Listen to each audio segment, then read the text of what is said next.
Each evening in Holy Week this year, I am reading a poem to help our reflections. In our Gospel reading this evening, we are at the Last Supper, and Christ is washing his disciples' feet. He shows them that at the heart of Christian life is not what others think of us, but how we serve others, sacrificial love. Tomorrow is Good Friday. He is to show finally what sacrificial love is with his death on the cross. My poem this evening is Julian at the Mysteries by the Greek poet Constantine Cavafy, who lived in Alexandria and worked as a journalist and a civil servant. Cavafy was instrumental in the revival and recognition of Greek poetry, both at home and abroad, and his best-known poems include Waiting for the Barbarians, Ithaca, The City, and The God Abandons Antony. Cavafy wrote 12 poems on the theme of Julian the Apostate and was obsessed with removing the glamour and exposing the fraud of this hero of latter-day pagans. Cavafy's experience of Christianity was complicated by his feelings of guilt and distress over his sexuality, which he tried to confront alone, writing a series of private confessions in which he tried to reconcile his sexuality and his Christianity. This evening's poem, Julian at the Mysteries, was written in November 1896 and was published posthumously. The word Greeks in this poem means the Neoplatonist philosophers who have turned against Christianity, while the word mysteries here means the sacrament of the Eucharist, in the way it is used in our post-communion prayer, which speaks of the sacred mysteries of your body and blood.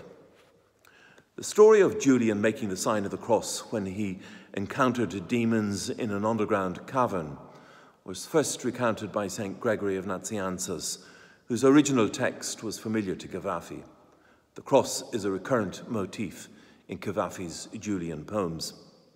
Cavafy sees Julian as a figure marked by hypocrisy and a pagan puritanical intolerance, an ascetic who demanded strict adherence to the principles of his new pagan church. This evening's poem, as we prepare for Good Friday tomorrow, reminds us of the power of the sign of the cross, even for those whose faith is weak, who are marginalized in the church, or who have rejected the message of Christ. Julian at the Mysteries by Constantine Cavafy.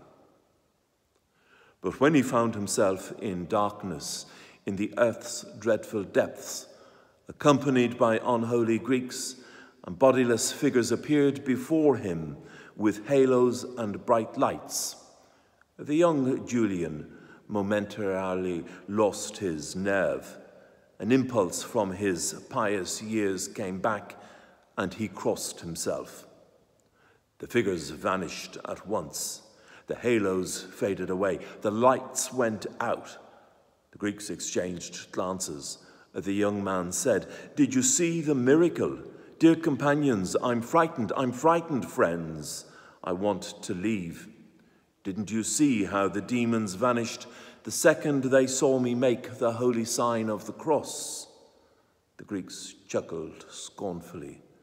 "Shame on you, shame to talk that way to us sophists and philosophers. If you want to say things like that, say them to the Bishop of Nicomedia and his priests. The greatest gods of our glorious Greece appeared before you, and if they left, don't think for a minute that they were frightened by a gesture. It was just that when they saw you making that vile, that crude sign, their noble nature was disguised, and they left you in contempt." That is what they said to him, and the fool recovered from his holy, blessed fear, convinced by the unholy words of the Greeks.